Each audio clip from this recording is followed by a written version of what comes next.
Il y a une telle scène.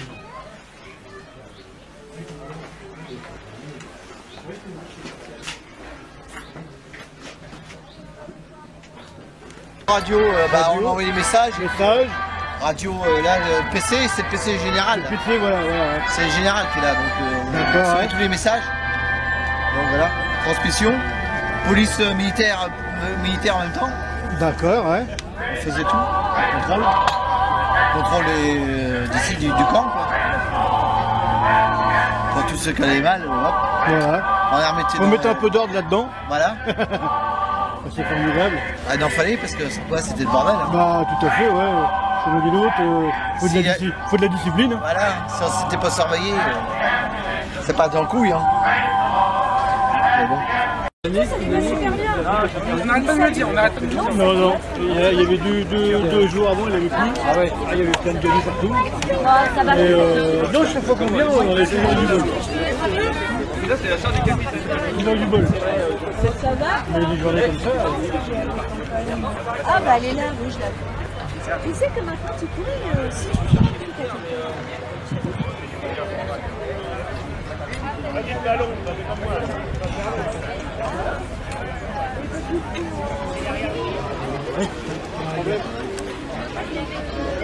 Merde,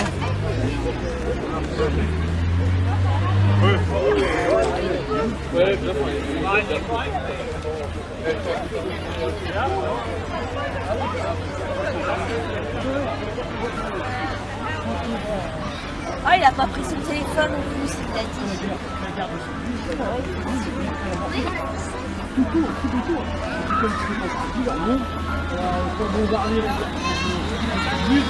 il y a un reportage avec les et voilà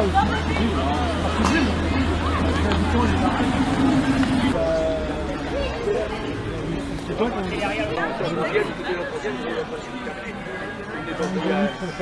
Chez nous, il y a...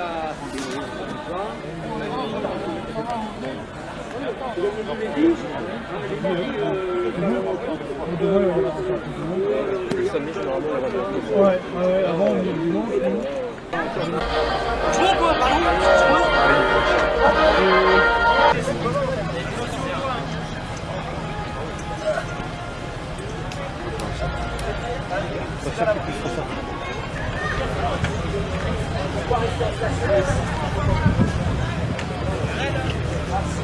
Je ne montrerai pas dans son enjeu du coup.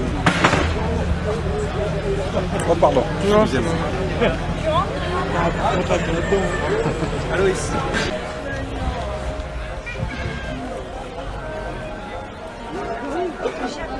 Moi aussi, je veux.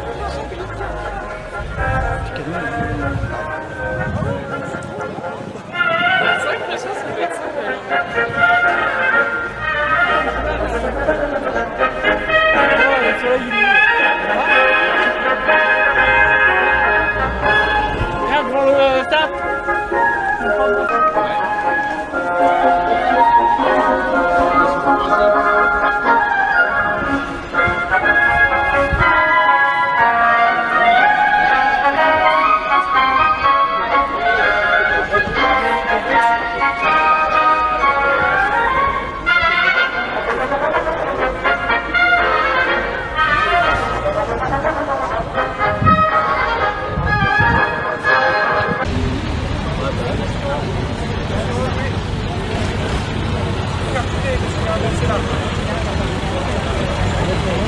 Il va avancer où le machin?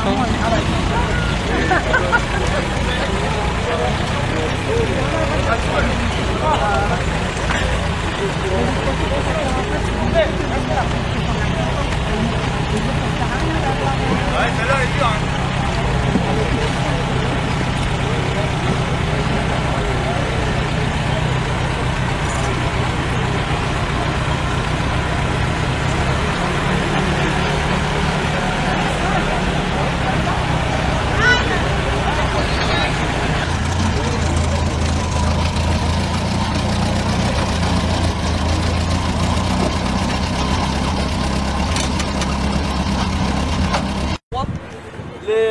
Américains l'ont copié pour créer le M60.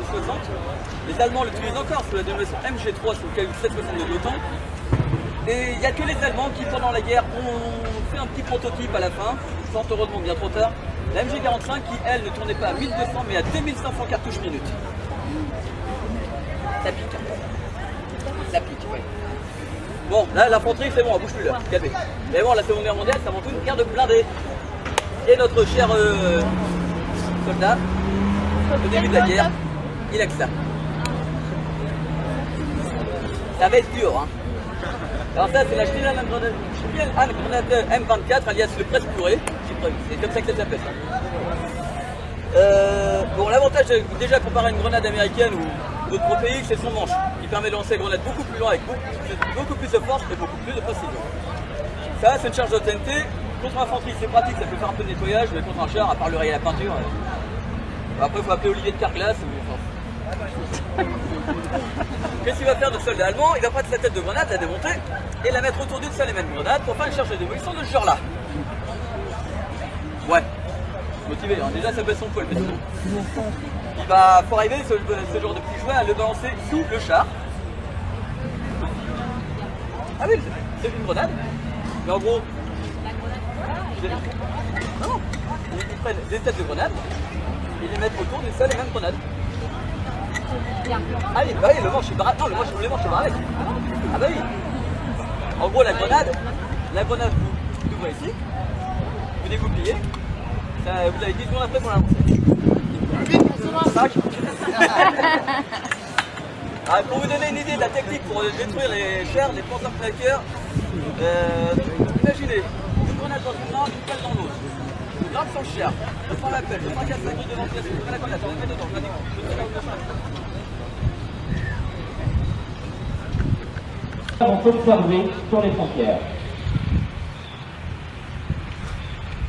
La bataille de France débute le 10 mai 1940, mettant fin à la drogue-guerre. Déjà, depuis plusieurs semaines, les civils belges retraitent sur les routes de France. Les Normands verront bientôt leurs concitoyens du nord de la France franchir la Seine.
Non. C'est économique.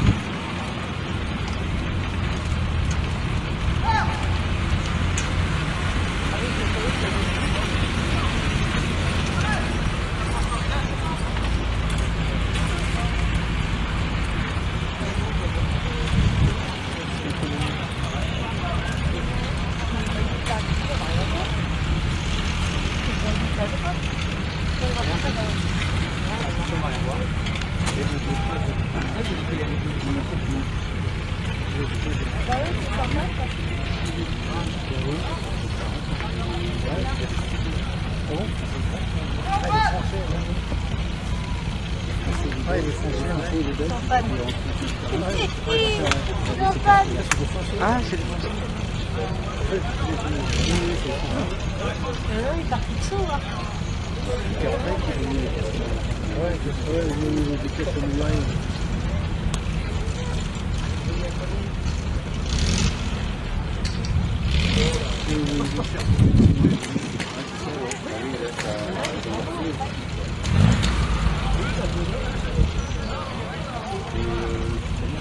La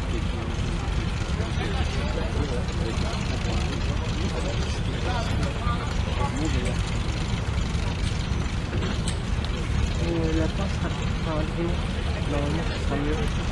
Et beaucoup, là, ils vont regarder pour ça. Renault, il est tout.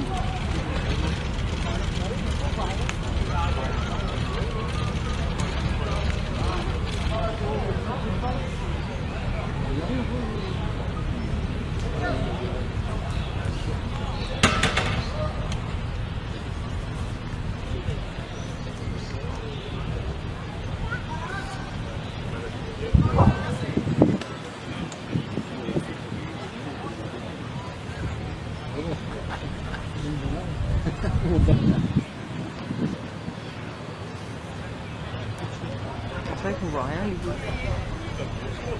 Le capitaine America, il arrive.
Le 14 juin 1940, Paris est déclarée ville ouverte. Le 22 juin, la bataille de France s'achève par la défaite des forces armées françaises et la signature de l'armistice par le gouvernement Pétain. Bientôt, les Allemands seront maîtres de l'Europe entière. Et pourtant, l'Angleterre cesse de résister.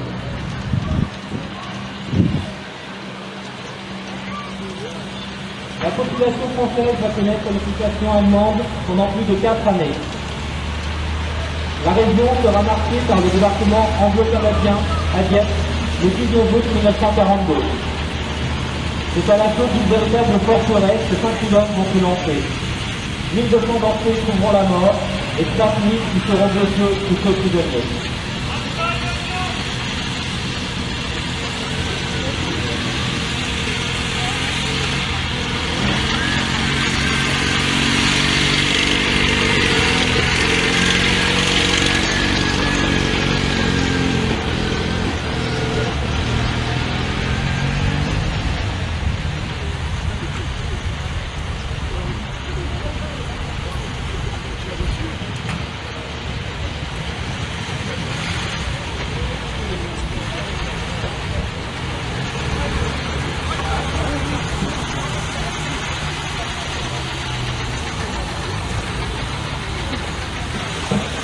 Au printemps 1944, la situation pour la Wehrmacht devient difficile. Depuis déjà plusieurs mois, il repousse inexorablement à l'est. On passe à l'ouverture d'un nouveau front en Italie. L'ouverture d'un troisième front leur sera fatale.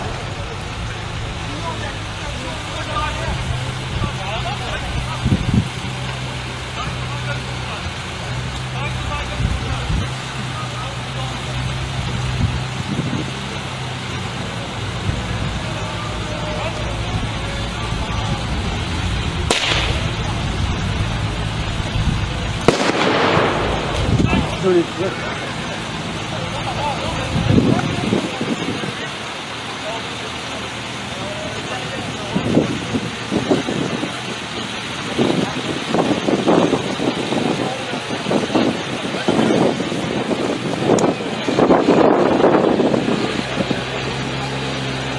6 juin 1944, le paliers débarquent en Normandie sur 5 plages.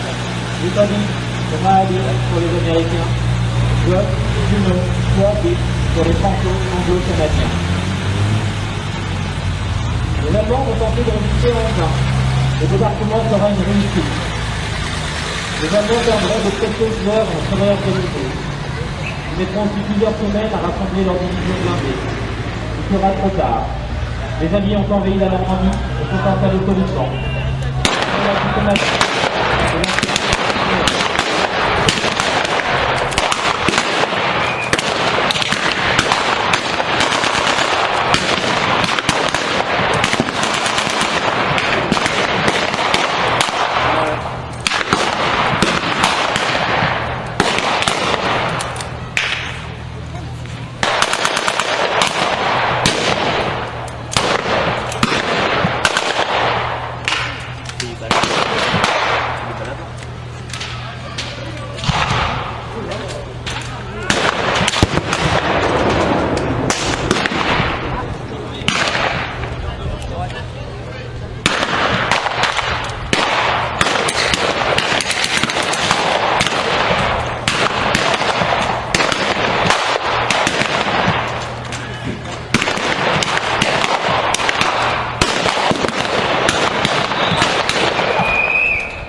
Pendant presque 3 mois, des villes comme Caen, Cherbourg, Saint-Lô, Rouen, Le Havre seront bombardées sans relâche par l'aviation alliée.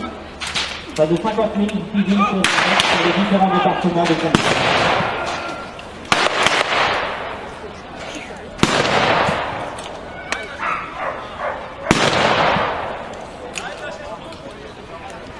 La bataille de Normandie s'achèvera à la fin du mois d'août 1944 sur les bords de la Seine.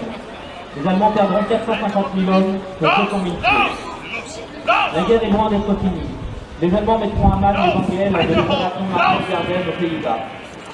Ils lanceront même leur dernière force dans une offensive dans les Ardennes, vouée à l'échec dès les premières heures. Rapidement, les Alliés fouleront la terre du Reich. Écrasés sous les bombes, assaillis de tous côtés, l'Allemagne nazie voit sa capitale Berlin investie le 30 avril par les Soviétiques. Hitler se donne la mort dans son bunker le même jour. Le 7 mai 1945 à Reims, le colonel général Alfred Jodl signe l'acte de reddition inconditionnelle des forces armées allemandes. Le lendemain à Berlin, le maréchal Keitel signera à son tour, en présence des représentants des Alliés, la capitulation du Troisième Reich. C'est officiellement le 8 mai 1945 que l'Allemagne capitule, ce qui met fin à la guerre en Europe.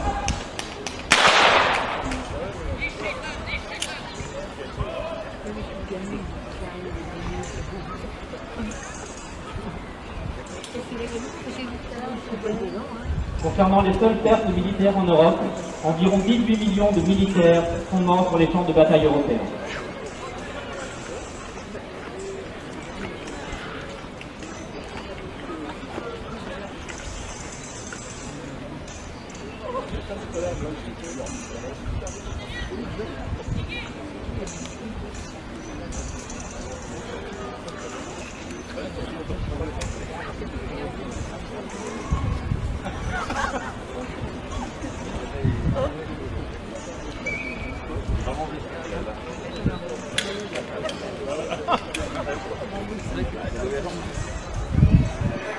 On a